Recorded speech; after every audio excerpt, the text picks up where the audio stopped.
Hi guys, welcome back to my channel, Kelvin here. If you live in Singapore, you have a ton of choices on which brokerage you can use to buy overseas stocks. And I can certainly see how hard it is to decide. You guys keep asking me, which is the best? What are you using? Which do you recommend? Like, I can almost feel you guys panicking even before you start investing. That's why in this video, I will try to unpanic you guys and help you decide on which is the best overseas stockbroker for you. So without further ado, let's jump right in. The first thing you need to know is that whenever you buy overseas stocks, your broker will help you to keep your stocks in their custodian account. So whenever you want to sell your stocks, you have to use back the same broker whether you like it or not. You might be wondering, why am I mentioning this? What does this have to do with me? That's because some of you may have started out by investing in Singapore stocks. And for Singapore stocks, you are able to keep your stocks in your own CDB account, which you can then access from a different broker. But for US stocks, you can't do that. Where you buy is where you sell. And because your brokers keep your stocks with them, some of them will charge you a small fee for keeping your stocks with them. So let's head over to Sydney to look at the list of stockbrokers which you can use. When seeing this, the first thing you will say is, wow, so many brokers how to choose? Don't worry guys, this is actually very simple. If you are a very rich person and don't mind spending extra money on commission fee, you can consider these brokers. Their trading fees will range anywhere from $6.88 all the way to $25, and most of them will charge around $2 custodian fee per stock. At this price range, it doesn't really matter which broker you use because they are more or less the same. Just choose whichever broker you feel is most convenient to you. Now, with the high SES brokers out of the way, let's talk about the cheaper brokers for peasants like me. The first one is TD Ameritrade. The selling point of this broker is that its commission is $0. And it is really $0, not like some services which tell you it's free to bluff you to sign up, then later surprise you with super high fees. TD Ameritrade free is free. TD Ameritrade allows you to trade US stocks and only US stocks. That's all. So if you only want to trade US stocks, TD Ameritrade will be the cheapest broker for you.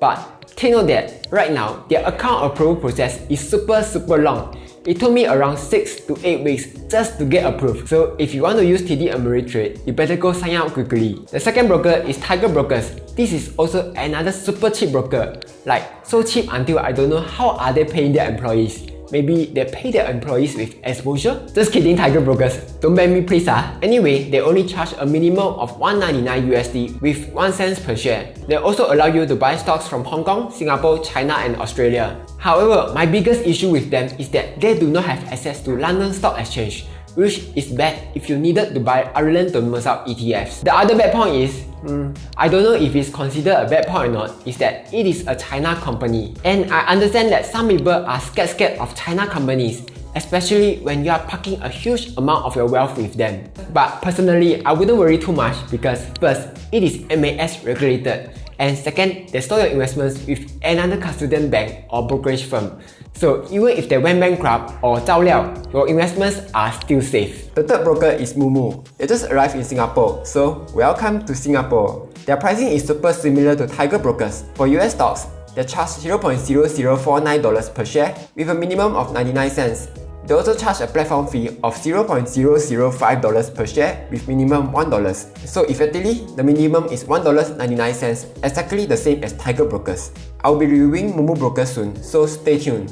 In the meantime, if you sign up through my link in the description below, you can get 1 free Apple share worth around $120, 90 days of commission-free trading, $30 cash coupon, and free level 2 market data for US stocks. All you need to do is just deposit 2,700 Singapore dollars or $2,000 US to qualify.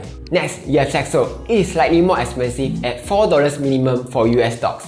But the good thing is that they have access to a lot of markets. Saxo charges 0.12% per annum custody fee on your stocks. The one thing I don't like about Saxo is that the currency conversion is really high. From what I read online, it shows 0.75% for every conversion. Lastly, you have Interactive Brokers. Same like Saxo, Interactive Brokers also allow you to trade on many different markets. The good thing about Interactive Brokers is that the trading fees are super cheap. For US stocks, they only charge a minimum of $1 for every trade, and their currency conversion is also super cheap, which is only $2, the price of a Milo Peng. Interactive Brokers also charge a custodian fee, but they are slightly different here. If your total asset is less than $100,000, they will charge you a $10 every month. However, it can be offset by commission. For example, if your trading commission is $4 for that month, Interactive Brokers will charge you $6. And if your trading commission is $11 for that month, they won't charge you anything. Now, if your total asset is more than $100,000, they won't charge you any custodian fees. That means that if your total asset is lesser than $100,000, Celsius custodian fee will be cheaper. If more than $100,000, interactive brokers will be cheaper. With that being said, there's only one thing which I don't like about interactive brokers.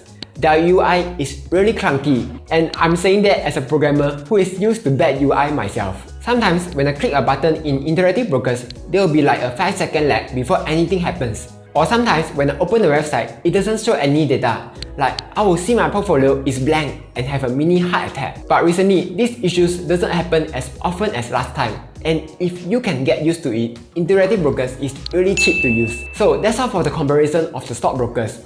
If you have trouble deciding, you can head over to see this website to check out the reviews. I will link the site down in the description below. Hopefully you find this video useful and now you have a clearer picture on which brokerage you should use. Like, share and subscribe as I'll be posting new videos every Monday and sometimes Friday.